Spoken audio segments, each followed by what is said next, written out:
आज आपल्याला लर्न करायचं आहे natural resource air, water and land. आता नॅचरल रिसोर्स म्हणजे काय? तुम्हाला माहित असेल की पृथ्वीवर असंख्य अशा गोष्टी आहेत की ज्याची निर्मिती ही निसर्गतः झालेली आहे, म्हणजे त्याला मानवाने तयार केलं का? नाही। जसं की आपण वृक्ष जर घेतले है ना, विविध प्रकारची खनिजे असतील, श्वास घेण्यासाठी काय आवश्यक आहे आपल्याला? ऑक्सिजन। हे सर्व नैसर्गिकरित्या तयार झालेलं आहे आणि म्हणून त्याला आपण नैसर्गिक साधन संपत्ती म्हणतो। तेच आहे नॅचरल रिसोर्स। नॅचरल रिसोर्सचे तीन मुख्य पार्ट आहेत। एक आहे हवा, एअर म्हणजे काय? हवा। दुसरा आहे वॉटर म्हणजे काय? पाणी। आणि तिसरा आहे लँड म्हणजे जमीन, है ना। तर आता पहिली कन्सेप्ट आपण घेऊ बायोस्फिअर। बायोस्फिअर अर्थातच ज्याला आपण मराठीमध्ये जीवावरण म्हणतो। काय म्हणतो? जीवावरण। आता जीवावरण किंवा बायोस्फिअर याचा अर्थ काय आहे? तर मला सांगा, आपण जनरली जे क्लासिफिकेशन आहे हे दोन कॅटेगरीमध्ये करत असतो, एक सजीव आणि दुसरा आहे निर्जीव। पैकी जे सजीव आहे त्यांना म्हणायचं लिव्हिंग थिंग्स। सजीव म्हणजे काय? लिव्हिंग थिंग्स, बरोबर। तर सर्व प्रकारचे लिव्हिंग थिंग्स मध्ये कोण कोण आलं सांगा बरं? हे जे लिव्हिंग थिंग्स आहे यांच्यामध्ये तिन्ही गोष्टी आल्या। यामध्ये प्लांट्स, सर्व प्रकारच्या वनस्पती आल्या, त्यानंतर ॲनिमल्स, सर्व प्रकारचे प्राणी आले, आणि मायक्रोब्स किंवा मायक्रो ऑर्गॅनिझम म्हणजे सूक्ष्मजीव जे डोळ्यांनी दिसत सुद्धा नाही, या सर्वांचा समावेश कशामध्ये होतो? लिव्हिंग थिंग्स म्हणजे सजीवांमध्ये होतो। मग सजीवांचे मुख्य गट काय आहे? प्लांट्स म्हणजे वनस्पती, ॲनिमल्स म्हणजे प्राणी, मायक्रो ऑर्गॅनिझम म्हणजे काय? सूक्ष्मजीव। ओके, तर हे झालं। त्यानंतर दुसरा आहे बायोस्फिअरचा मुख्य घटक लिथोस्फिअर। लिथोस्फिअर म्हणजे काय? शिलावरण। शिलावरण म्हणजे काय? शिला म्हणजे दगड। आणि आपण पृथ्वीवर जमिनीवर राहतो, तर या जमिनीचा जो काही भाग आहे त्याला काय म्हणतो आपण? शिलावरण। त्याला इंग्रजीमध्ये काय म्हणायचं? लिथोस्फिअर। त्यानंतर हायड्रोस्फिअर। हायड्रोचा अर्थ आहे पाणी, म्हणजे पृथ्वीवर जिथं जिथं पाणी आहे ते सर्व भाग कशामध्ये येतो? हायड्रोस्फिअर येतो। हायड्रोस्फिअर मध्ये काय काय येईल बरं? ओशियन म्हणजे महासागर येईल, त्यानंतर सी समुद्र येईल, त्यानंतर रिव्हर अनेक प्रकारच्या नद्या असतील, तलाव असतील, लेक, बरोबर आहे का? तर या सर्वांचा समावेश कशामध्ये होतो? हायड्रोस्फिअर। जिथे जिथे पाणी आहे त्याला मराठीमध्ये काय म्हणतो आपण? जलावरण। काय म्हणतो? जलावरण। आणि चौथा महत्वाचा घटक आहे जीवावरणाचा, तो आहे ॲटमॉस्फिअर। आता ॲटमॉस्फिअर म्हणजे काय? आपल्या आजूबाजूला जे हवेचं आवरण आहे त्याला काय म्हणतो आपण? वातावरण। त्याला इंग्रजीमध्ये काय म्हणायचं? Atmosphere. The air present around us it is non as the atmosphere. तुम्हाला माहित आहे सूर्यमालेमध्ये किती ग्रह आहेत? 8 ग्रह आहेत। पण प्रत्येक ग्रहावर सजीव सृष्टी आहे का? नाही। कारण सजीव सृष्टीसाठी काय लागतं? ॲटमॉस्फिअर। आणि ते ॲटमॉस्फिअर फक्त आपल्याला एकाच ग्रहावर पाहायला मिळतं, आणि तो ग्रह कोणता आहे? पृथ्वी, अर्थ आपली। आणि मग लक्षात घ्या, हे जे लिव्हिंग थिंग्स, लिथोस्फिअर, हायड्रोस्फिअर आणि ॲटमॉस्फिअर या सर्वांचं मिळून काय तयार होतं? बायोस्फिअर, ज्याला आपण जीवावरण म्हणू। आता जीवावरण ही कन्सेप्ट तुमची क्लिअर झाली की जीवावरण म्हणजे काय? मग सजीव आणि त्यासाठी लागणारे सर्व घटक, बरोबर आहे का? ते पाणी असेल, हवा असेल, जमीन असेल, या सर्वांचं मिळून काय तयार होतं? बायोस्फिअर। ओके, आता हे समजून घेतल्यानंतर सो नेक्स्ट आहे proportion of the various gases in the air. आता एक लक्षात घ्या, तुम्हाला माहिती आहे की सजीवांना जगण्यासाठी कशाची आवश्यकता असते? ऑक्सिजनची आवश्यकता असते, कारण आपल्याला माहिती की रेस्पिरेशन, हवेतला कोणता वायू आपण आपल्या शरीरामध्ये घेतो? ऑक्सिजन.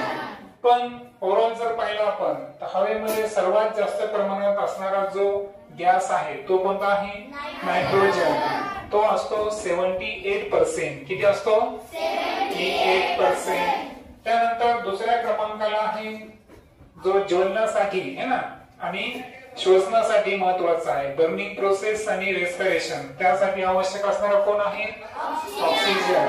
तो हवेमध्ये आहे 21%. किती आहे? 21%. त्यानंतर आहे एक निष्क्रिय मूलद्रव्य.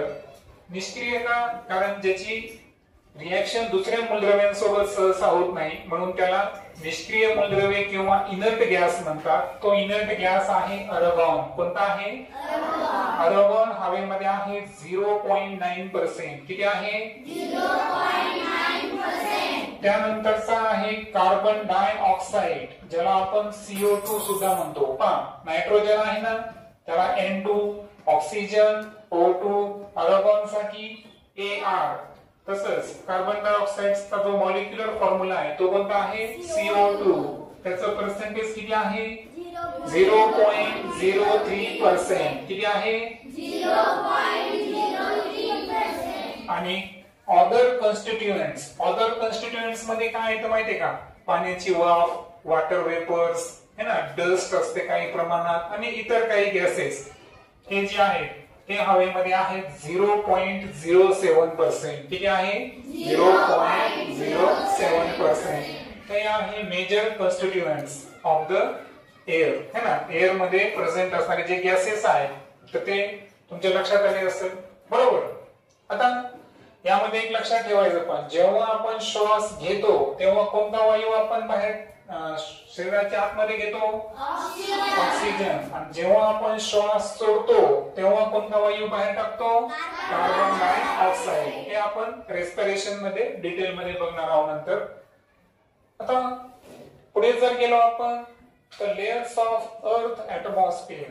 आता एक लक्षात घ्या, आता सपोज आपली ही जी अर्थ आहे, तुम्हाला माहिती आहे आपण अर्थच्या थोडासा भाग घेऊ. अर्थच्या आपण पोर्शनवर आपण राहत असतो, बरोबर आहे का? अर्थ जे आहे तर गुरुत्वाकर्षण बलामुळे आपण अर्थच्या पृष्ठभागावर राहत असतो, बरोबर. आता अर्थ पासून, पृथ्वीपासून तुम्हाला माहित आहे वर जाताना काय असतं बरं? जसं आपण वर पाहिलं तर काय दिसतं आपल्याला? स्काय, आकाश दिसतो. त्यानंतर आपल्याला एरोप्लेन जे आहेत हे फ्लाइंग करताना दिसतात. तर तुम्ही बऱ्याच वेळेस रॉकेट सुद्धा लॉन्च होताना पाहिले असेल, बरोबर आहे का? बऱ्याच वेळेस काय होतं की काही सॅटेलाइट्स आपण पाठवतो, जसं की चंद्रयान मोहीम. आपण एक कुठं पाठवतो? चंद्रावर पाठवतो. म्हणजे याचा अर्थ काय झाला की पृथ्वीच्या जसं जसं आपण वर जाऊ तसं काही विशिष्ट अंतरानंतर काय होतं? पृथ्वीचं हवेचं प्रमाण कमी होतं, गुरुत्व बल कमी होतं आणि काही विशिष्ट अंतरावर काही ग्रह आणि उपग्रह आहेत.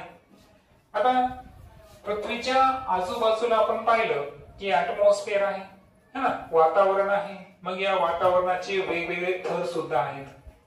त्यापैकी पहिला जो थर मी तो उलट लिहिलं, कारण समजा आता मला सांगा आपण काय करायचं? पृथ्वीपासून वर चालू. लक्षात आलं? मग जिथं आपण राहतो, लक्षात घ्या, जिथं आपण राहतो ना, तर हा जो आहे हा आहे ट्रोपोस्फिअर. काय आहे हा? ट्रोपोस्फिअर. ट्रोपोस्फिअर म्हणजे काय? त्याला मराठीमध्ये तुम्ही तपांबर म्हणता. तर हा सामान्यपणे 0 ते 12 किलोमीटर पर्यंत असतो. किती किलोमीटर पर्यंत?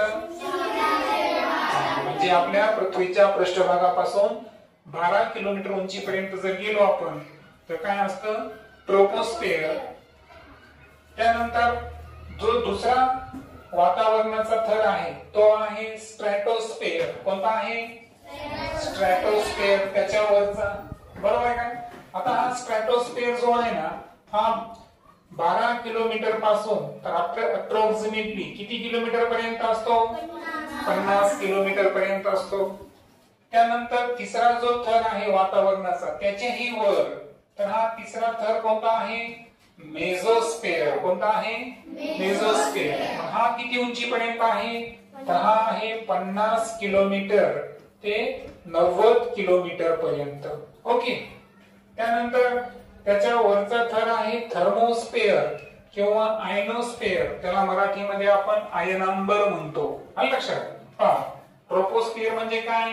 तपांबर. स्ट्रेटोस्फिअर म्हणजे स्थितांबर. मेसोस्फिअर म्हणजे दलांबर. आणि थर्मोस्फिअर किंवा आयनोस्फिअर म्हणजे मराठीमध्ये काय म्हणायचं त्याला? आयनांबर. आणि हा असतो पहा 90 किलोमीटर पासून तर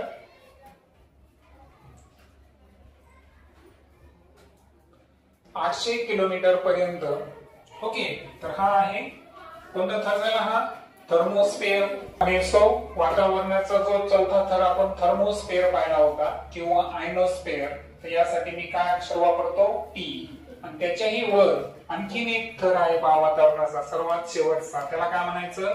एक्झोस्फिअर. आता हा एक्झोस्फिअर आहे ना, हा 800 किलोमीटर पासून तर 3000 किलोमीटर पर्यंत पसरलेला आहे. ओके. आणि सो सर्वात टॉपचा कोणता आहे? एक्झोस्फिअर. म्हणजे पहा, पृथ्वीपासून जसं आपण वर जातो तसतसे इथून किती थर आहे आपल्याकडे? 5 थर आहे.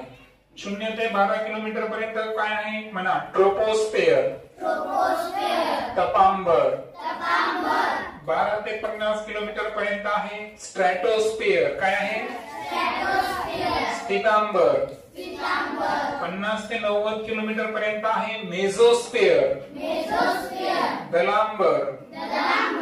90 ते 800 किलोमीटर पर्यंत तो आहे थर्मोस्फिअर किंवा त्याला म्हणायचं आयनोस्फिअर. काय म्हणायचं? थर्मोस्फिअर किंवा आयनोस्फिअर. आणि सर्वात शेवटचा जो थर आहे 800 ते 3000 किलोमीटर उंचीपर्यंत पृथ्वीपासून तो आहे एक्झोस्फिअर. काय आहे? त्याला मराठीमध्ये म्हणायचं बाह्यांबर. काय म्हणायचं? हे काय लक्षात? आता यामधला मुख्य मुद्दा आपल्याला काय बघायचा आहे पहा, की पृथ्वीपासून जसजसं आपण उंच जातो ना तसतशी हवा विरळ होत जाते, रेअर होत जाते. म्हणजे हवेचं जे हवेमध्ये जे गॅसेसचं प्रमाण आहे हे सर्वात जास्त कुठे आहे? भूपृष्ठालगत. आता भूपृष्ठालगत कोणतं आहे आपल्याकडे? ट्रोपोस्फिअर. ट्रोपोस्फिअर मध्ये गॅसेसचं प्रमाण सर्वात जास्त आहे त्या हवेमध्ये. जसं की इथं पाहिलं तर पहा, ट्रोपोस्फिअर मध्ये जी एअर आहे त्यामध्ये गॅसेसचं पर्सेंटेज किती आहे? 80%. म्हणजे तपांबर मध्ये जी हवा आहे त्यामध्ये जे आपण गॅसेस पाहिले वेगवेगळे की नाही, आपण पाहिलं नायट्रोजन, ऑक्सिजन, आर्गॉन, कार्बन डाय असतं ना, तर यांचं 80% प्रमाण हे कशामध्ये आहे? ट्रोपोस्फिअर. स्ट्रेटोस्फिअर मधली जी हवा आहे या हवेमध्ये गॅसेसचं प्रमाण कमी होतं आणि ते किती टक्के राहतं? फक्त 19%. म्हणजे फक्त 19%. त्याच्यानंतर जर आपण मेसोस्फिअर आणि थर्मोस्फिअर यांच्यामध्ये जर गेलो, ओके, पाहिलं ना आपण तपांबर मध्ये किती टक्के होतं हवा? 80% गॅसेस हवेमध्ये. स्थितांबर मध्ये किती आहे? 19%. आणि मेसोस्फिअर आणि आयनोस्फिअर म्हणजे दलांबर आणि आयनांबर यामध्ये फक्त किती पर्सेंट आहे? म्हणजे तिथल्या हवेमध्ये 1% गॅसेस असतं. आणि नंतर जर पाहिलं आपण एक्झोस्फिअर मध्ये तर आपल्याला गॅसेस दिसून येतील का? नाही. नॉट काय लिहिलं? Gases are not found. म्हणजे त्या ठिकाणी हवेमध्ये कोणत्याही प्रकारचे गॅसेस नाही. म्हणजे हवा जवळपास काय होती? गॅसेस नाही म्हणजे हवाच नाही. लक्षात आलं का? म्हणजे सर्वात जास्त हवा जी आहे दाट लँग्वेज मध्ये काय शब्द आहे आपल्याला? डेन्सर. काय शब्द आहे? डेन्सर. म्हणजे दाट हवा ही कुठं आहे? ट्रोपोस्फिअर म्हणजे पृथ्वीच्या पृष्ठभागालगत. आणि जसं आपण वर जाऊ तसतशी हवा काय होत जाते? रेअर. रेअर म्हणजे काय? विरळ.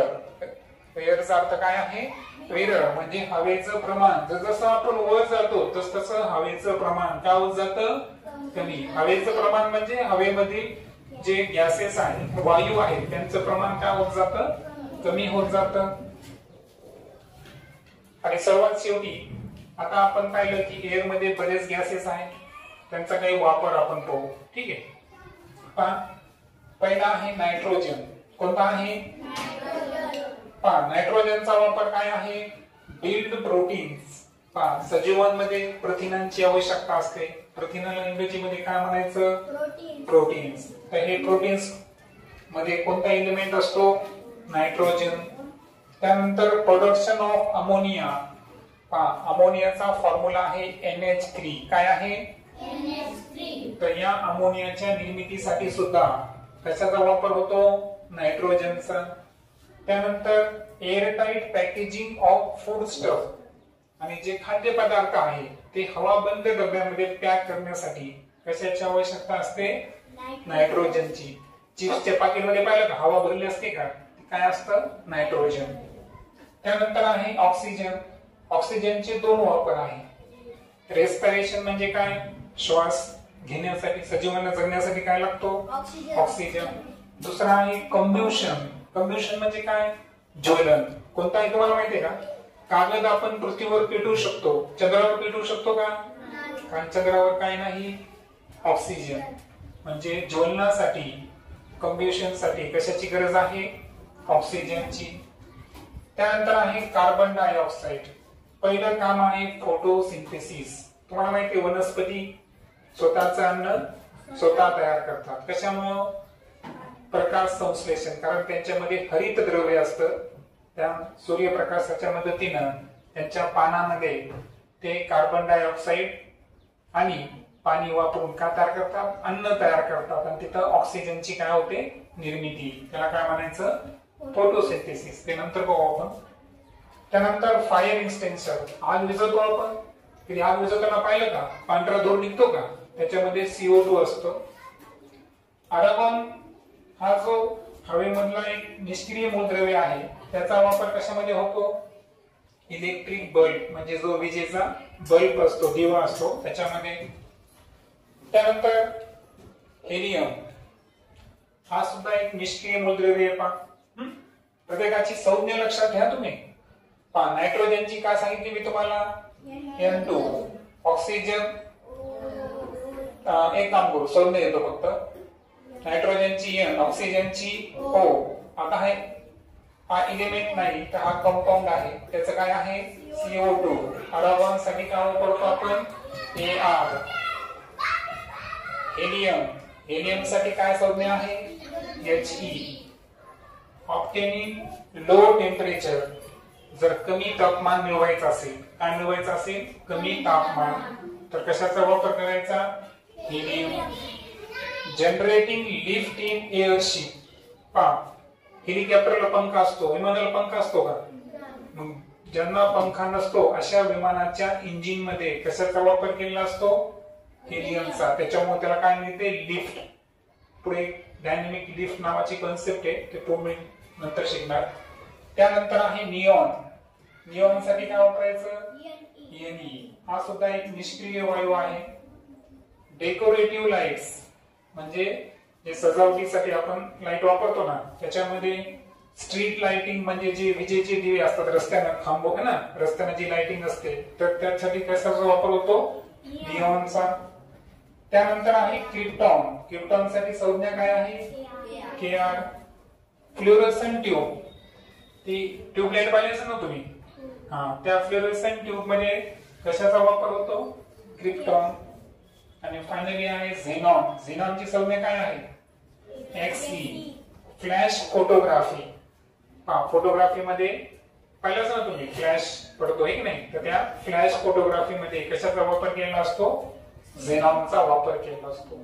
तसे हे काही युजेस आपण पाहिले की जे एअर मध्ये प्रेझेंट असणारे हे काय आहेत? गॅसेस आहेत, ज्यांचे की इतर ठिकाणी सुद्धा आपण वापरता येईल. ओके.